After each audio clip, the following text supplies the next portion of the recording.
Francisco Ribeiro was a distinguished artist whose works exemplify the blend of classical training and modern sensibility. Though not widely recognized outside art circles, Ribeiro's legacy continues to inspire through his masterful technique, emotional depth, and commitment to cultural identity.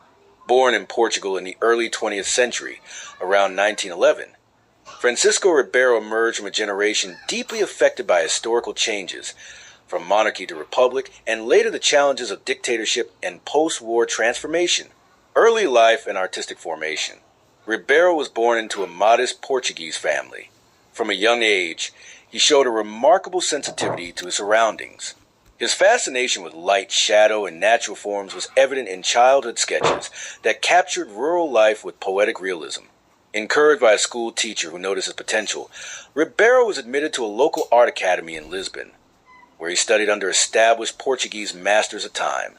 The academic training he received emphasized classical drawing, human anatomy, and the techniques of the old masters. Ribeiro was particularly drawn to the works of Velázquez and Caravaggio, admiring their use of light and the dignity with which they portrayed human subjects. However, unlike many of his peers, Ribeiro did not confine himself to traditional modes. He remained open to innovation, often experimenting with modern forms and abstract elements in private sketches. Rise to prominence. By the 1930s, Ribeiro began exhibiting his work in small galleries and cultural societies. His early pieces focus on rustic life, fishing villages, and religious processions, scenes deeply rooted in Portuguese identity. These paintings were marked by warm earth tones and a delicate attention to texture, particularly in fabric and skin. His work soon caught the attention of critics who appreciated his ability to infuse ordinary life with quiet nobility. Ribeiro's career was briefly interrupted during the Second World War. Though Portugal remained officially neutral, the war years were marked by political tension and economic hardship. These conditions left a mark on his artistic expression.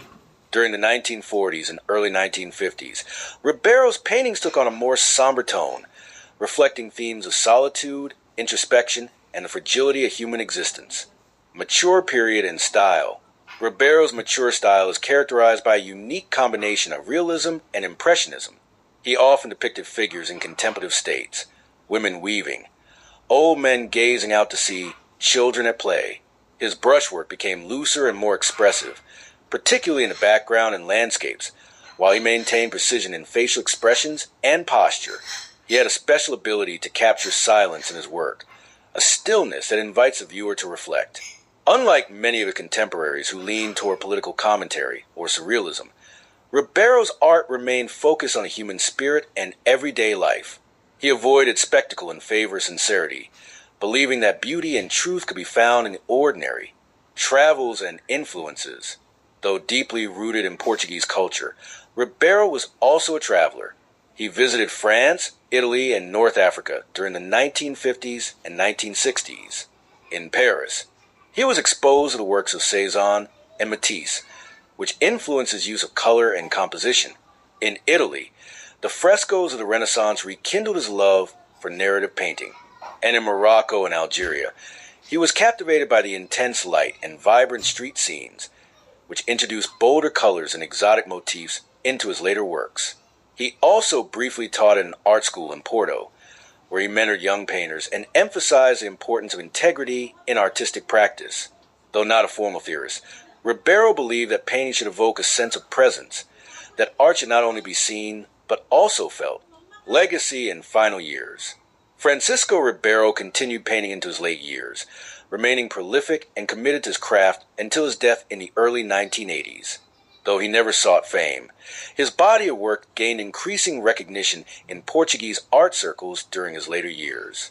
Posthumously, his paintings have been featured in retrospectives and regional museums, and a few have entered private collections abroad. Ribeiro left behind more than just a collection of artworks. He left a philosophy, a belief in the enduring power of humanity, humility, and honest expression. In an age increasingly dominated by conceptual and digital art, his paintings stand as a testament to the value of traditional skill, emotional depth, and cultural storytelling. Today, Francisco Ribeiro is regarded as a quiet force in Portuguese art. He may not have been a revolutionary or a celebrity, but he was an artist of rare depth and conviction. His works speak not through grand statements, but through silent gestures, a glance, a folded hand, the rhythm of rural life. In this quietude lies his greatness. Through brush and canvas, Ribeiro gave voice to the forgotten and honored the overlooked. And in doing so, he earned a lasting place in the heart of Portuguese cultural heritage. You said,